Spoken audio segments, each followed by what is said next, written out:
So a new leak came out for what could be the best thing we're ever going to get to know about Mortal Kombat 12 and any other news for Injustice 3 or the new IP, possibly Marvel fighting game from NetherRealm Studios.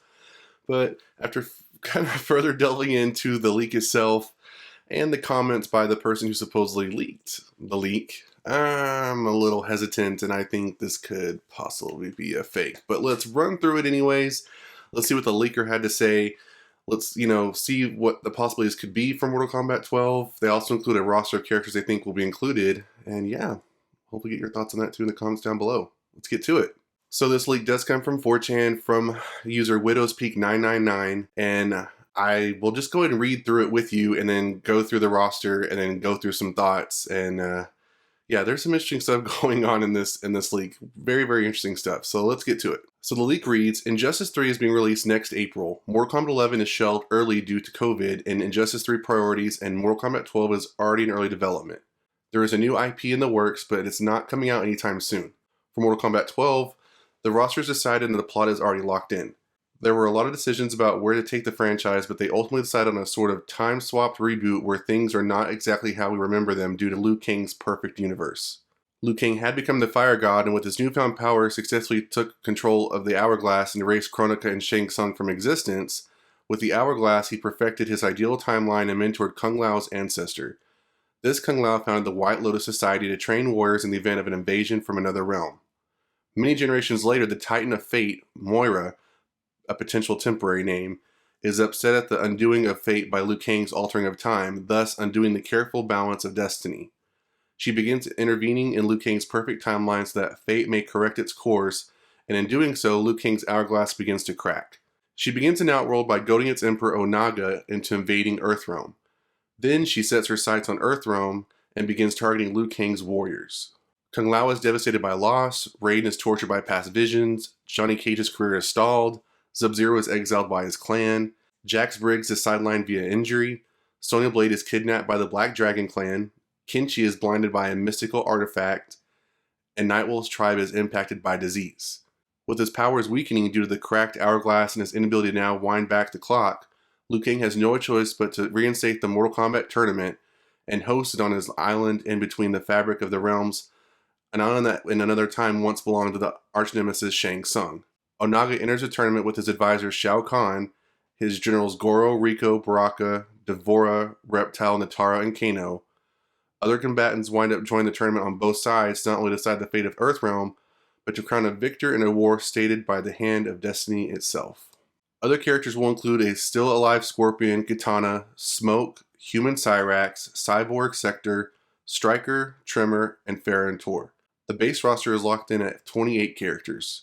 They make up Liu Kang, Kung Lao, Raiden, Johnny Cage, Scorpion, Sub-Zero, Jax Briggs, Sonya Blade, Kenshi, Nightwolf, Kitana, Smoke, Striker, Kai, Cyrax, Sector, Rico, Baraka, Devora, Reptile, Natara, Kano, Farron Tor, Goro, Shao Kahn, Onaga as the first boss, and then the temporary name of Moira as boss number 2. And it says this will be the first game in the franchise to have 2 bosses, one of whom you battle at the end depending on which decisions you make in the story mode. And the first wave of DLC will include Cabal, Havoc, Jade, and 3 guests, which have no deal set as of yet.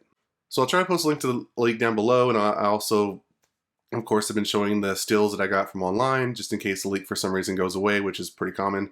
But overall, I mean, the leak does sound legit.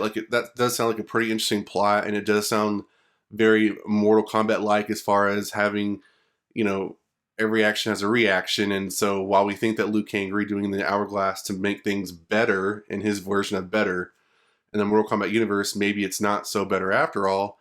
I could see stuff like this happening, and it's interesting that we have this other being, I guess that would be, we have Kronika who's in charge of time, and now we have somebody who's in charge of fate, the Titan of Fate. That's an interesting character because, if you think about it, like in Greek mythology, you have the Fates, and they're the ones that handle all of, not so many, I guess, timeline. That's kind of like a weird, kind of cross right there. I don't know if this is like Kronika's sister. I don't know, that's what we probably find out. It was Kronika's sister, and you pissed her off, blah, blah, blah, something like that. Something silly, but You know, in Greek mythology, like the Fates, and they usually control, you know, someone's lifespan, and they usually know what's going to happen and when people are going to die. And this is kind of interesting because in a lot of these, and a lot of things that are going on as far as like the Marvel universe, the DC universe, you know, we have this thing going on about timelines and multiverses. So Mortal Kombat's kind of falling into place in that same thing as far as you could have different timelines started from Liu Kang's Fire God intervening at the end of Mortal Kombat 11, and that could mean that someone doesn't like that happening, even though Kronika's the one that's in charge of time. Doesn't mean there's not somebody that's in charge of like, well, this person was supposed to die, now you've messed that up, and so now I got to come in and try to fix it. So it's kind of interesting. That's kind of an interesting take on things. I do think it's interesting that they bring Onaga back. Could there maybe have been somebody before Onaga? But I know he's like the Dragon King, you know, so it kind of, I guess, makes sense. There's no need to kind of like reintroduce all brand new characters, I guess, if you needed to. But it would be nice to have some type of brand new characters that we may not have seen during the Kung Lao era of the Great Kung Lao. So, you know, maybe we'll get that too. But overall, the roster's fine. That's a lot of the characters we've already seen before, except, you know, Farah and Tora back. Kai is thrown in there. So there's some interesting, you know, picks. But, you know, it will be kind of cool to see if maybe that DLC actually happens with Havoc. That'd be kind of cool. So the part that on this leak that I kind of was like, you had me in your corner for a little bit, and then I was reading the comments, and this person was just kind of like very vulgar and then coming across as kind of silly in their responses. And I'm like, okay, if you're supposedly somebody who either works for NetherRealm Studios and is leaking this, or you know somebody that from NetherRealm Studios and is leaking this, you're sounding very unprofessional.